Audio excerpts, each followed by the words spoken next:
Assalamualaikum warahmatullahi wabarakatuh. Perkenalkan nama saya Muhammad Ibani. Perkenalkan, nama saya Deroganis Dini Ade Ramadan. Perkenalkan, nama saya Imelda Aprilia. Perkenalkan, nama saya Nura Atiyah. Memperkenalkan nama saya Arjani. Perkenalkan, nama saya Muhammad Bima Putra. Perkenalkan nama saya Bahriansyah. Perkenalkan, nama saya Sefira Farani. Perkenalkan, nama saya Anissa. Saya Elvin. Di sini kami ingin melakukan penyuluhan bertema upaya preventif penanggulangan karhutla di lahan gambut.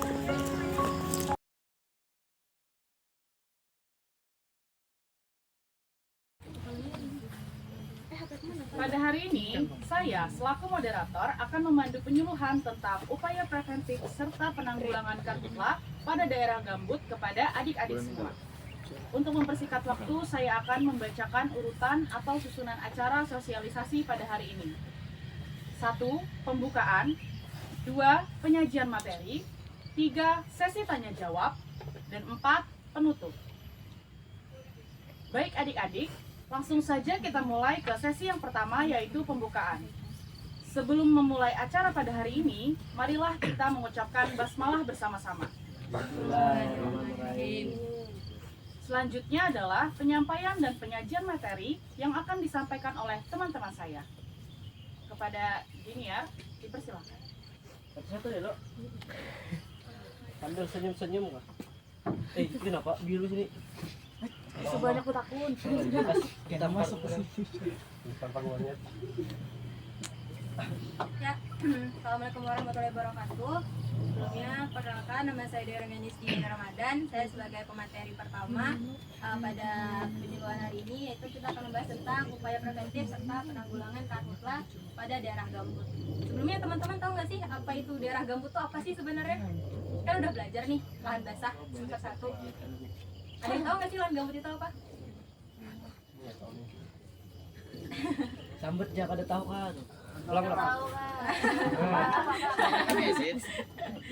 Jadi, lahan gambut itu adalah satu ekosistem lahan basah yang dia itu tergenang oleh air, dan dia itu terbentuk dari timbunan material organik, misalnya seperti dedaunan, rumput, lumut, terus itu ranting-ranting yang jatuh. Nah, dan dia itu nggak bisa membusuk sepenuhnya, sehingga dia itu produksi bahan organiknya itu lebih banyak daripada proses pembusukannya. Jadi akumulasi, sehingga dia itu membentuk akumulasi bahan gambut. Nah, teman-teman pasti udah pada tahu nih kalau lahan gambut itu dia menyimpan karbon yang sangat tinggi. Tahu nggak? Nah, itu jadi tanah gambut itu memiliki karbon yang tinggi. Jadi ketika lahan gambut itu terganggu atau kering, dia itu karbon yang ada di dalam lahan gambut ini dia akan lepas, sehingga kalau misalnya kayak musim kemarau gitu kan, karena karbonnya itu lepas, dia itu lebih mudah kebakaran. Sedangkan kita tahu lahan gambut ini penting banget karena dia itu kan sifatnya seperti spons ya. Dia itu menyimpan air, dia itu menyimpan cadangan air, terus dia itu bisa pemurnian air. Jadi kalau misalnya dia ini kebakaran, jelas itu banyak banget yang terganggu, bukan cuma dari kitanya aja, tapi kayak flora dan fauna yang di sana juga jelas terganggu. Kayak hewan-hewan di sana tuh kan yang tinggal di lahan basah itu, contohnya kayak bekantan, terus orangutan, bangau rawa dan segala macam itu kan dia hidupnya tergantung sama lahan basah ya. Jadi kalau misalnya lahan basahnya itu terganggu ya, mereka mau kemana, dan mereka semua itu tuh terancam punah gitu. Makanya kita penting untuk membahas upaya preventif dan penanggulangannya karhutla ini.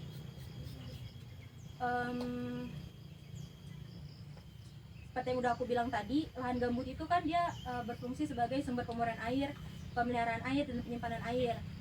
Terus, nah tumbuhan air dan vegetasi di lahan basah itu, dia itu dapat mampu mengurangi polusi dan memperbaiki kualitas air.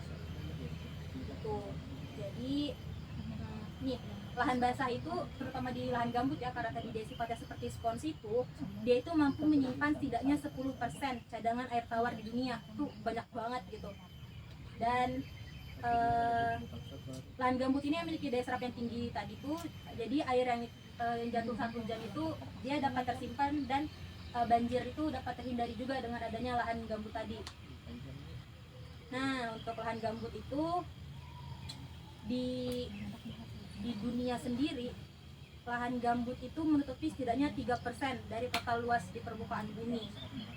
Sedangkan untuk di Indonesia, diperkirakan lahan gambut itu besarnya mencapai 22,5 juta hektar. Itu gede banget. Persebarannya itu ada di Sumatera, Kalimantan, Papua, dan sebagian kecil di Sulawesi. Kemudian luas lahan gambut yang besar itu mungkin kita tahu di Kalimantan Selatan tuh banyak lahan gambutnya, tapi ternyata lahan gambut terbesar itu bukan di Kalimantan Selatan, tapi justru adanya di Papua. Itu luasnya adalah 6,3 juta hektar. Sedangkan di Kalimantan Selatan sendiri dia tuh ternyata cuma 0,6 juta hektar. Tapi yang kita tahu kayak kemarin waktu gambut kebakaran itu dampaknya sangat besar sekali. Kita mau di jalan itu asapnya banyak banget, kita susah mau berkendara itu susah, jarak pandangnya, terus juga orang-orang banyak yang sakit, ispa dan lain-lain gitu. Padahal kebakarannya ternyata cuma sedikit, tapi ternyata dia itu berdampak sangat besar sekali. Kemudian upaya preventif, teman-teman tahu nggak nih upaya preventif itu apa sih sebenarnya? Sebelum aku jelaskan nih, upaya preventif itu udah ada yang tahu belum nih, biar nggak pusing, apa sih kak gitu. Nah, jadi upaya preventif itu adalah upaya yang kita lakukan sebelum kebakaran hutan ini terjadi. Jadi semacam pencegahannya terlebih dahulu gitulah, apa yang bisa kita lakukan biar orang-orang ini ya gitu. Jadi untuk kebakaran di lahan gambut sendiri ini kan banyak sekali faktornya ya, bisa dari manusia, bisa juga dari cuaca alam, kayak El Nino itu kan menyebabkan kemarau berkepanjangan ya, jadi itu juga menjadi pemicu kebakaran lahan gambut. Jadi untuk kebakaran gambut sendiri ini kan dia itu mungkin teman-teman udah pernah dengar juga waktu kuliah ya, dia tuh terjadinya kan di bawah, bukan kebakaran di atas, sehingga kita tuh juga susah mau memadamkannya gitu, karena dia kebakarannya tuh kebakaran di bawah, sehingga menyebabkan asap yang banyak ini. Untuk upaya preventifnya sendiri itu contohnya seperti yang sedang kami lakukan sekarang, yaitu penyuluhan. Kita bisa ngasih tahu ke orang-orang banyak tentang bahaya-bahaya karhutla ini, jadi orang tuh lebih berhati-hati juga kalau mau berkegiatan di lahan gambut. Kemudian upaya preventif yang lainnya adalah yaitu menyebarkan peringatan dini melalui media lokal agar diketahui oleh kelompok target pemanfaat hutan. Misalnya itu kita nyebarkan di media sosial ya, sekarang kan orang kan media sosial, itu kita nyebarkan tentang ini bakal ada kemarau panjang nih, jadi tolong kegiatan yang bakar-bakaran di dekat daerah gambut itu jangan berkegiatan di sana gitu, karena kalau kebakaran tuh dampaknya besar banget. Kemudian ada juga memantau aktivitas di lahan daerah hutan, terutama daerah rawan, melalui patroli harian.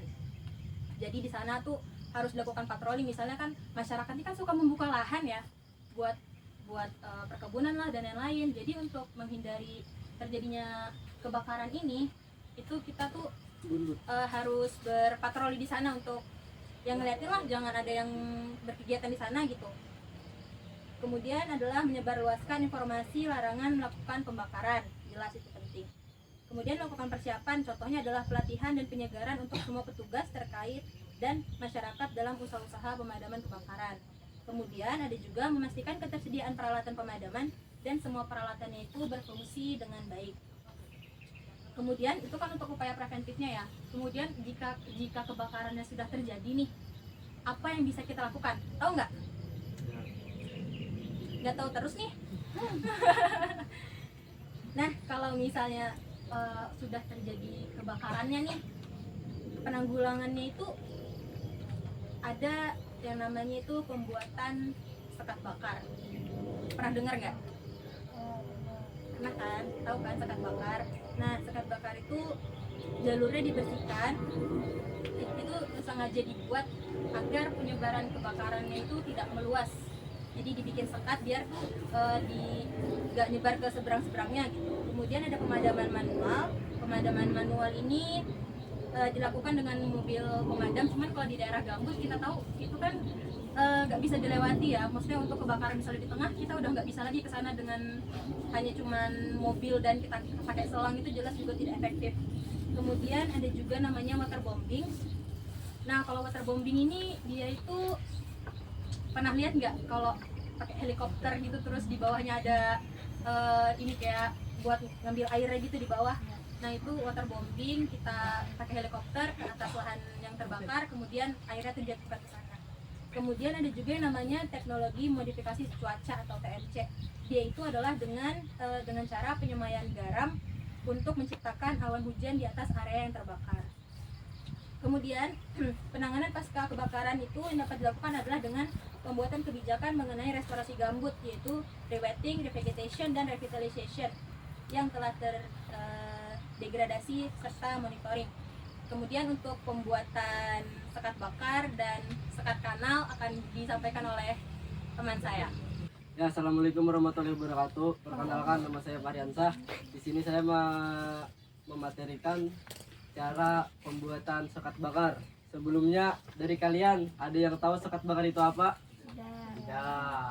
Nah, jadi di sini sekat bakar itu adalah cara kita memadamkan api, atau semisal nih ada kebakaran hutan, tapi kebakarannya itu secara besar, ada mungkin kan kita memadamkan secara langsung. Nah, jadi untuk mengurangi kebakaran itu atau memadamkan apinya, kita menggunakan sekat bakar.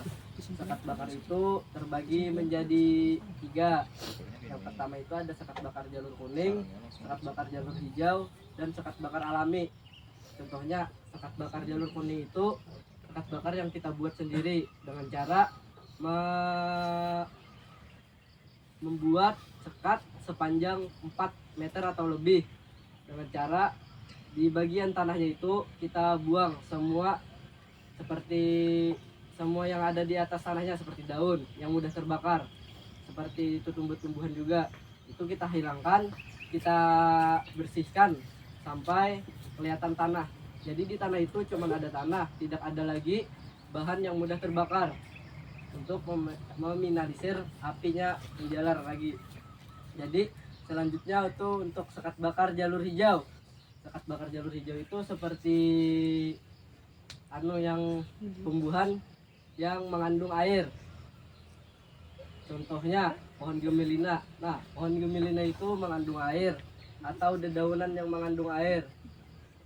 Nah, jadi itu sekat bakar jalur hijau. Kalau sekat bakar alami itu ada contohnya, ada yang tahu sekat bakar alami? Yang alami di pikiran kalian ada yang ingat alami itu apa? Yang alami sekat bakar, contohnya jalan.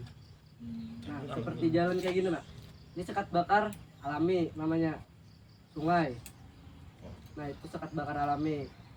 Jadi itu pembuatan sekat bakar kanal. Nah, sekat bakar kanal itu contohnya seperti parit atau selokan.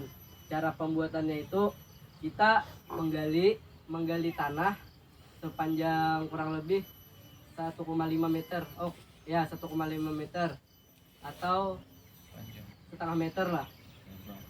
Minimalnya setengah meter, maksimalnya 1,5 meter. Nah, jadi setelah kita buat lubangnya, terus kita diamkan sampai ada air hujan yang mengisi. Secara sendirinya akan terisi air. Nah, jadi selanjutnya itu warahmatullahi wabarakatuh. Tak ditawakan, lihat di belakang. Bujur-bujur ada. Bujur-bujur nah. Ada. Iya. Masih satu nama. Ini kan Mau 47. Per, santai kalau coba bani kamu situ aja namanya. Ayo sudah. Ini mah apakah? Aku kepencang itu. Jangan aku salting melihat di kamu. Ya, di belakang. Ya, assalamualaikum warahmatullahi wabarakatuh. Perkenalkan, nama saya Fahriansah. Di sini saya mematerikan cara pembuatan sekat bakar. Sebelumnya dari kalian ada yang tahu sekat bakar itu apa? Tidak. Nah, jadi di sini sekat bakar itu adalah cara kita memadamkan api, atau semisal nih ada kebakaran hutan, tapi kebakarannya itu secara besar, ada mungkin kan kita memadamkan secara langsung. Nah, jadi untuk mengurangi kebakaran itu atau memadamkan apinya, kita menggunakan sekat bakar. sekat bakar itu terbagi menjadi 3. Yang pertama itu ada sekat bakar jalur kuning, sekat bakar jalur hijau, dan sekat bakar alami. Contohnya sekat bakar jalur kuning itu sekat bakar yang kita buat sendiri dengan cara membuat sekat sepanjang 4 meter atau lebih, dengan cara di bagian tanahnya itu kita buang semua yang ada di atas tanahnya, seperti daun yang mudah terbakar, seperti itu tumbuh-tumbuhan juga, itu kita hilangkan, kita bersihkan sampai kelihatan tanah. Jadi di tanah itu cuma ada tanah, tidak ada lagi bahan yang mudah terbakar untuk meminimalisir apinya menjalar lagi. Jadi selanjutnya itu untuk sekat bakar jalur hijau. Sekat bakar jalur hijau itu seperti yang tumbuhan yang mengandung air. Contohnya pohon gemelina. Nah, pohon gemelina itu mengandung air.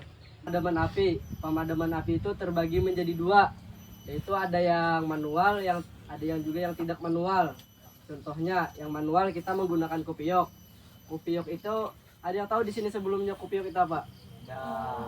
Nah, kopiok itu sejenis kayak kayu, cakar yang buat bersihin rumah itu, nah. Seperti kayak sapu lidi. Nah, kayak sapu lidi, tapi yang lidinya itu dari besi. Caranya pemadamannya itu kita langsung aja ke apinya, tapi jangan api yang besar, dari api yang kecil aja. Nah, langsung. Nah, selanjutnya untuk jet shooter itu pemadamannya ya penyemprotan air. Jet shooter itu adalah penyemprotan air. Jadi langsung aja air kita isi ke jet shooter, langsung kita semprotkan dengan cara dikombak. Selanjutnya itu garuk. Garuk itu pemadaman api juga, tapi secara langsung. Tapi garuk itu bisa kita buat ke sekat bakar yang jalur kuning. Nah, garuk itu ada 2 mata, ada yang mata seperti gigi, ada yang mata sepertinya cangkul. Nah, yang seperti gigi itu kita narik-narik ranting pohon yang daun-daunan. Nah, kalau seperti cangkul itu kita mengambil benda-benda tumbuh-tumbuhan yang hidup. Kalau yang tidak bisa dicabut, nah bisa kita menggunakan yang seperti cangkul itu. Nah, untuk pemadaman yang satunya itu yang secara tidak manual itu bisa secara langsung, ada mobil pemadam. Kalian pernah gak melihat yang helikopter itu madamkan langsung dari atas? Nah, itu contohnya yang tidak manual. Sekian materi yang saya dapat sampaikan. Semoga bermanfaat untuk kalian semua. Ya. Baik, terima kasih teman-teman atas penyampaian materinya. Sesi selanjutnya yaitu sesi tanya jawab. Oke, sekarang aku persilakan untuk 3 orang penanya untuk bertanya tentang materi yang disampaikan tadi. Bisa langsung angkat tangan ya. 1, 2, 3. Oke. Yang pertama dari ada yang di sini. Baik, perkenalkan nama saya Aulia. Di sini saya ingin menanyakan ke kakak. Terima kasih sebelumnya atas kesempatan yang diberikan kakak. Nah, pertanyaan saya dari penjelasan kakak yang mengenai beberapa jenis sekat bakar. Sekat bakar apa yang paling efektif menurut kakak? Dan emang yang di lingkungan itu yang harus dipakai yang paling efektif itu apa? Sekian pertanyaan saya. Terima kasih. Nah, izin menjawab. Di sini pembahasan tentang sekat bakar 3 kan? 3. Ya. Nah, dari ketiga itu ada min plusnya masing-masing, ada kekurangan masing-masing, ada kelebihan masing-masing. Tergantung pembuatan sekat bakar jalur kuning, jalur hijau, dan yang alami itu kita melihat kondisi di sekitar, menyesuaikan kondisi di sekitar. Contohnya kita membuat sekat bakar di misalkan lahan ilalang. Pernah melihat lahan ilalang? Pernah. Nah, kita membuat lahan ilalang itu di pikiran kalian. Di lahan ilalang itu paling efisien menggunakan jalur apa? Bukan jalurnya. Nah, jalurnya menggunakan jalur kuning. Kan di ilalang itu nggak ada kayak pepohonan yang besar-besar, nggak ada kan. Nah, otomatis kita menggunakan jalur kuning. Jadi menyesuaikan tempat. Nah, untuk jalur hijau itu contohnya seperti yang di hutan. Nah, contohnya di hutan itu kayak di hutan yang besar lah, ibaratkan. Gak mungkin kan kita membuat sekat bakar jalur kuning. Karena apa? Karena satu, banyak pepohonan yang menghalangi kita pembuatan sekat bakar itu.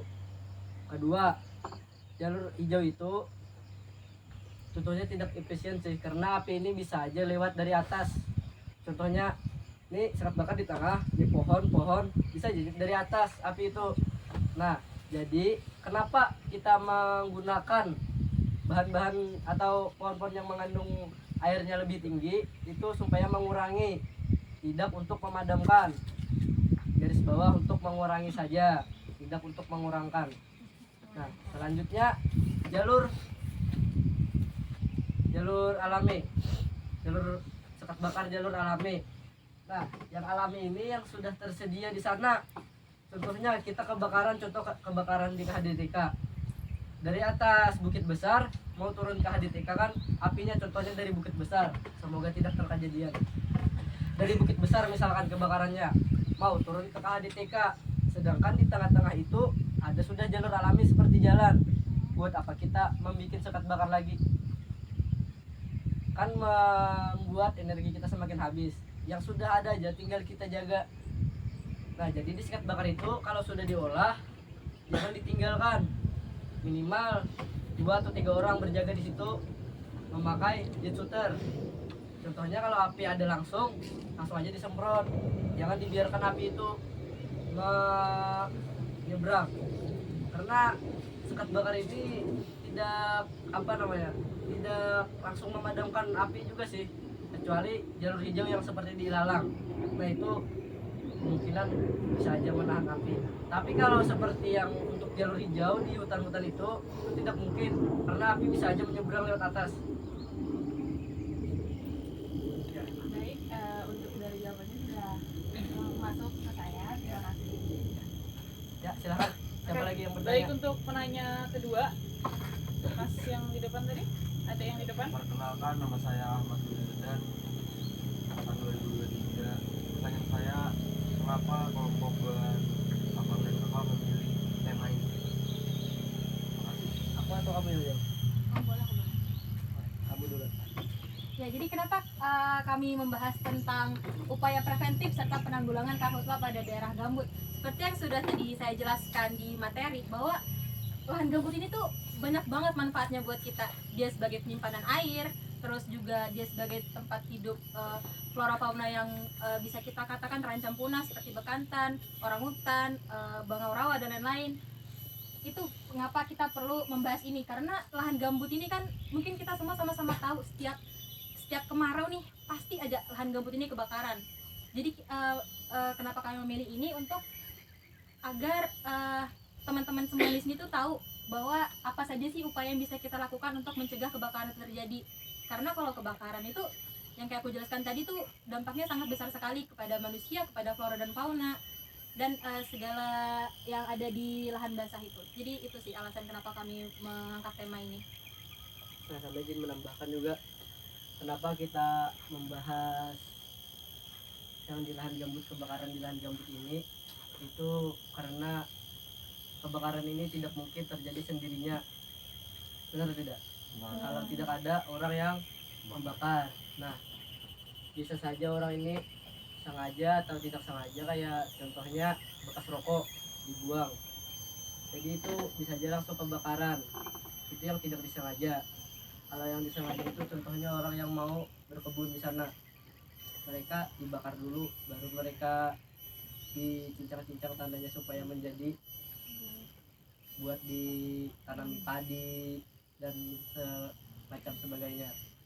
Jadi tugas kita di sini untuk mempelajari ini. Misalkan terjadi kebakaran di sini, maka vegetasi atau flora dan faunanya di situ akan habis dan akan punah.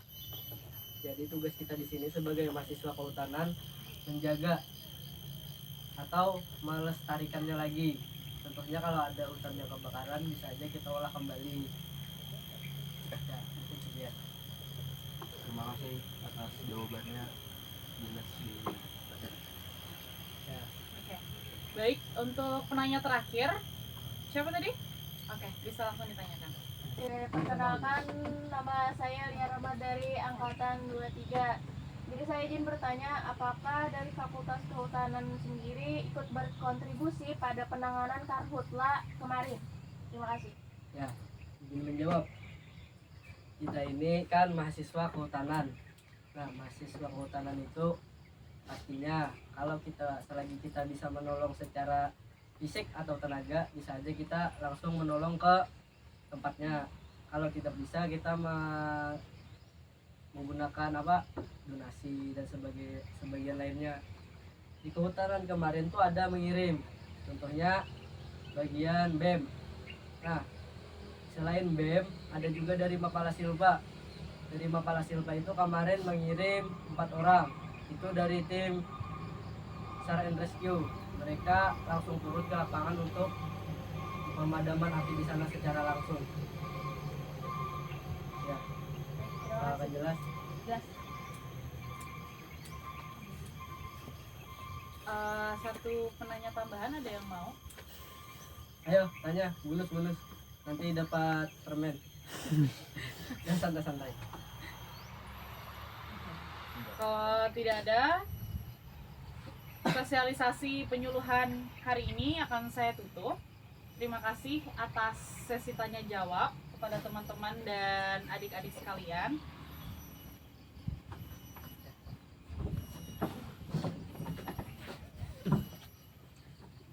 Demikian tadi sosialisasi kami tentang upaya preventif serta penanggulangan karhutla pada daerah gambut. Aku berharap semoga kita semua bisa sama-sama menambah ilmu lagi dan terus menjaga hutan agar terus lestari sampai anak cucu kita. Mari kita mengucapkan Alhamdulillah. Alhamdulillah. Saya sebagai moderator mohon maaf atas kekurangannya dan terima kasih untuk perhatiannya. Wassalamualaikum warahmatullahi wabarakatuh. Waalaikumsalam warahmatullahi wabarakatuh. Audio Jungle.